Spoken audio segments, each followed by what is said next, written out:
Sénégal asalaamaaleykum ñu ngi dellu si suñu émission seen émission doomu Jolof di leen présenter émission bi nga xamante ne moo symbolisé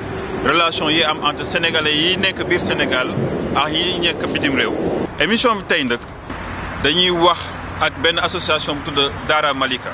association bu yëngu ci affaire humanitaire pour rek dekkil li am importance biir Malika.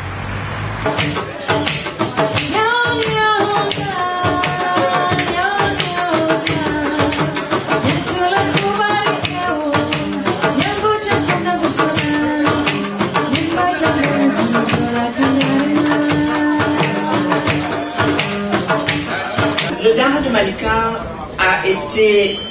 créé par la volonté, la passion et la détermination de 37 femmes qui ont décidé d'aider à éradiquer la mendicité des enfants. C'était en 1977. On parlait de 40 000 enfants. Aujourd'hui, on parle de 600 à 800 000 enfants au Sénégal. Donc, on n'a pas pu éradiquer le problème. Il s'est amplifié.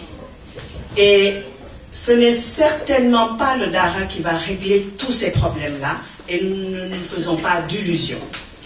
Mais nous nous disons que même si c'est une petite goutte d'eau, c'est toujours 229 enfants qui ne sont plus dans la rue. Et s'il y en a d'autres qui font la même chose, nous finirons peut-être par convaincre nos institutions responsables de ces enfants à faire le nécessaire pour les sortir de la rue. maa ngi tudd Ndeye Marie Fall Gazal def naa ñaar fukki at ak ñett ci UNESCO. bi ma jëlee sama retraite ma décidé ne damay dellu si ci réew mi seet lu ma mën a def bi ma xoolee gis taalibe yi bari ci tali yi ma ne puisque man jàngalekat laa woon ma del si joxe ci li nga xam ne jàngoon naa ko mën ko di ko jëfandikoo ma ñëw dimbalee ko sama réew ci laa taseeg madame Kouaté Catherine Kouaté jabari professeur Kouaté mu ne ma dama bëggoon nga dimbali ma ci daara bi ndax léegi mag laa mënatuma la ma mënoon bi may ubbi daara bi 1977 temps yooyu ñun fanweeri jigéen ak juróom-ñaar lañu woon waaye léegi ñépp presque dem nañu màggat nañu ñii gaañu nañu mënatuñu loolu moo waral daara bi daanu dañu bëggoon nag nga dimbali ma ma may la daara bi ma ne ko dee dooma may daara bi parce que daara bi am na kiiwu boppam léegi li ñu mën a def mooy ñu seet ma ak samay xarit ndax mën lu ñu ci mën def ñu def ko dinaa leen laaj ma dem laaj suma xarit yi nga xam ne dañu bokk mbooloo mi ñuy woowee AIFA muy association internationale francophone des aînés ñu ne waaw d'accord nañu ñëw dimbali la jàppale pour ñu dimbali daara mu suqatikuwaat ñu dem depuis 5 février daaw ñu ngi def li ñu mën pour def que xale yi dellu siwaat ci seeni jàng dellu siwaat am fu ñu dëkk am lu ñu mënee añ lu ñu mënee reer dañuy yelwaan nag ñun ñooy yelwaan bëgguñu xale yi yelwaan ñun ci suñu bopp ñun mag ñi ñun ñooy dem di yelwaane di indi ci daara bi loolu moo waral nag ñu ñëw ba fii ci Paris ne dañuy ñëw fii pour xamal waa dëkk bi am nañu ay gune yoo xam ne ñu ngi ci tali bi ñépp xam nañ ne tali bu nekk di nga gis ay téeméeri gune di yelwaan léegi dafa mel ni sax nit ñi gisatuñu ko ndax dañu bari tellement que kenn gisatul sax ne ay gune yi ngi yelwaan léegi nag dañu bëgg nit ñi xam ne que loolu du lu normal warul am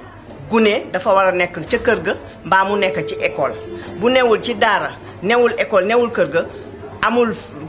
yoon wu mu war a nekk ci tali bi loolu moo tax nag ñu bëgg ñépp xam ne dañu war dimbali ñu dimbali gune yi dimbali famille yi parce que lu ñu def ci gune yi ñu ngi koy def ci famille yi ndax bu ñu dimbalee gune yi ñu bañ a nekk ci tali bi jàng ji bu ëllëgee bu ñu mënee dañuy dem dimbali ji seen famille. loolu moo ñu indi fii ci Paris tey te dañu ko bëgg a dem def tam hommage Léopold Sédar Senghor ndax moom moo mayoon fanweer ak juróom-ñaari jigéen yooyu pour ñu mën a am terrain ci Malika jox leen ñaar fukk ak juróomi million pour ñu tabax yu jëkk yi. 1980 ci la ko Abdou Diouf inauguré. dinañu defaat tam beneen bu mel nii Canada dinañu dem ba Québec seeti ji foofu itam samay xarit ak samay mbokk yu fa nekk pour ñu mun tam ñu dimbali ñu pour ñu def li ñu mën pour seet ndax lii ndimbal gi ñuy def tamit ñu ngi koy dimbali gouvernement bi d'une certaine manière ndax ñoom ñoo waroon. dañ ne woon 20 mars ñun ay fa dinañu wut téeméeri góor téeméeri jigéen. yu nangu jël pot génn ci tali bi ne ñun ñu ngi ci tali bi pour ñoom ñu bañ cee nekk pour gune yi bañ a nekk ci tali bi ñun génn si nañu ci tali bi yelwaanal leen ñun def nañ ko daaw wut nañu ay pot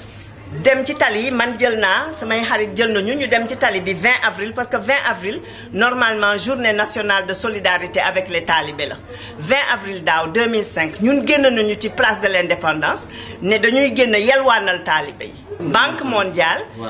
monsieur Madani Tall. moom itam yëf bi naxari na ko lool. mu daal di woo ay nit Youssou Ndour ci la bokk am na ay artistes Montero ak ñi nga xam ne comme ñi mel ni man Empire des enfants Anta Mbow et cetera mu woo ñu boole ñu fanweeri nit ne léegi dama bëgg ngeen toog ngeen réfléchir seet naka la ñu mën a def pour dimbali gune yi pour ñu bañ a nekk ci tali bi. ñun kii du Banque mondiale waaye man Madani Tall daf ma naxari li mu leen naxaree yéen moo tax dinaa seet nu may def pour dimbali leen ñu daal di réunir depuis mois de septembre fii depuis le début du mois de mars programme bi déterminé nañu ko léegi pas à pas dinañu ko mettre en œuvre parce que li mu bëgg mooy ñi nga xam ne ñëpp ñu ngi liggéey di seet nu ñuy dimbalee taalibe yi ñu àndandoo ku nekk seet domaine am ni mu ko munee ñu booleendoo jàppante seet nu ñu mën a def ba wàññi xale yi nekk ci tali bi bu ñu ko defee bu réussiree ñu mun dëkk yépp Ndar Kaolack Tambacounda Kolda fu nekk foo xam ne mën nañ fa defaat action bi ñu def ci Dakar ba nga xam ne gis nañu ne wàññi nañu yalwaankat yi xale yi parce que yalwaankat yi kañ ay magum jëm a ngi tali di yalwaan mais ñun xale yi ñoo ñu intéressé gune yi ñoo ñu intéressé parce que ñoom mënaluñu seen bopp te mag ñi mënoon nañu liggéeyi ji te demuñu liggéeyi ji bon nag bu fekkee ne gune yaa ngi ci tali bi ñun dañuy seet ni ñu mën a def pour dimbali gune yi pour jëlee leen ci tali bi